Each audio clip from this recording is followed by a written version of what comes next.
what we're working on when we head on the range with our short irons and then our wedges. What I want you to concentrate, like you said on the tee box, is to make sure that when we take the club back a little bit, we're kind of taking it a little bit more outside. Yep. So we're getting that club parallel and it's still pointing towards the target line. So I just want to have you focus on that part where our takeaway is coming just a little bit more outside. So it creates a little bit more room between you and the club. Okay. Okay. Yep. So, and I know with the short game, one thing that you showed me was when I'm coming straight back like that, to kind of get my hands inside and then follow through that. Right. Way. Excessive. More Yeah, excessive. that was excessive. Of Right. course, Right. yes, But yeah, the right idea. okay. Yep. All right, let's see what we got. I thought the hole was pretty good as far as taking those skills and knowledge that we learned. I think this is a great test here. It's a tricky par 3, and like you said, this was off camera that you said you wanted to play a draw. This is a huge focus right here that we want to get that club head path where we drop the hands inside to create that draw. The pin's kind of tucked on the left side and you want to play that draw. We got to get that club head path going from the inside, swinging through so that ball can get a right to left spin. So that's going to be my main focus to let you know to get that skills that we learned out on the practice course or on the practice range and putting it now onto the course. So I would really focus on getting that club path coming from the inside to get that draw spin. All right, Chris. So kind of missed the green a little bit, but fortunately we got a shot at the green, and this actually works perfectly from what we learned on the pitching green as far as the mechanics and stuff like that. We got green to work with. Unfortunately, there's a little tier there that we got to just kind of keep in mind with reading the green. But let's focus on what we learned in the pitching portion of the lesson as far as ball position. Make sure that's, for this one, we're going to have it kind of in the middle actually of our stance. We kind of want the ball to get up, but we want the ball to get running as soon as we can.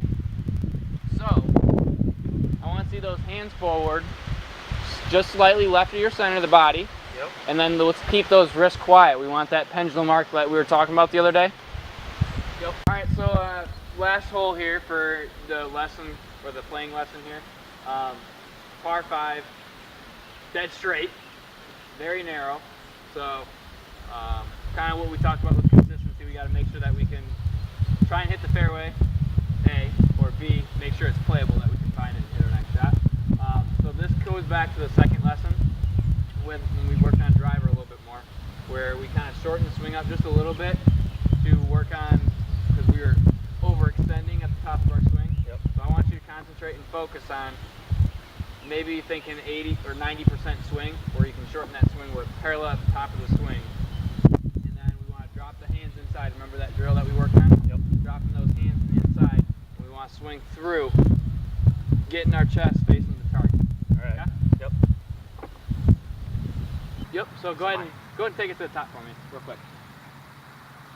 Yep, so just like what we worked with on the second lesson, we're going to take those hands and we're going to drop it on that swing plane, or the swing path. So we can get that club square at impact. Those hands are forward just like that, where we had it at address. Yep.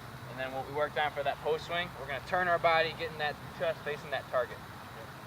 So I think that's the big thing I need to continue to focus on. Yep.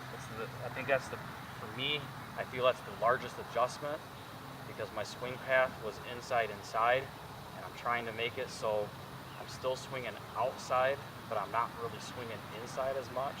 So I do feel like I have to force it more than what I'm used to, but I think over time that'll just be something that comes a little bit more natural. So Right. I got to remember to not get my body dipping, my body to move. Right. It needs to be more my hands first. Right. All right, so unfortunately we're in the bunker, but good news is I want to treat this just like a flop shot. What we worked with on the third lesson, the last lesson. So we're going to open the stance a little bit, open that club face. We want to manipulate that club face a little bit. And then we're going to take the club back a little more abruptly. Remember that? Yep. I want to focus that on the ball position though, the most off the front heel, or the front left heel. Putting a little weight on the left as well. Probably, what did we say, 70-30? Yeah, 70-40, 60-40. Okay. Let's focus just on those two things where we open up the stance with a ball position and then putting the weight a little bit and then just opening the club face. All right.